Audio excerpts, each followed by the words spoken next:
Halimbawa, 1,000, magiging 1,800, ganon. Sige na ma'am, try na.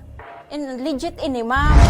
Malaki yung balik, kaya malaki din po yung ibabalik sa amin. Nagtiwala nga ako, ma'am. Akala namin legit talaga. Kaya gusto lang din namin sana na mabigyan talaga siya ng leksyon. Wala naman po akong duda sa kanya. Bakit wala kang Kasi duda? nagtiwala nga ako, ma'am, sa kanya. Nagtiwala po talaga ako, ma'am. Hindi lang ako, ma'am. Pati yung mga teacher doon na iba sa school na yon. Halimbawa, 1,000, magiging 1,800, ganon. Malaki yung balik, kaya malaki din po yung ibabalik sa amin. Kaya po ako lumapit dito para po desisyonan, tama na, para matapos na. Masampahan na siya ng kaso kasi hindi naman po siya nakipag-cooperate sa amin.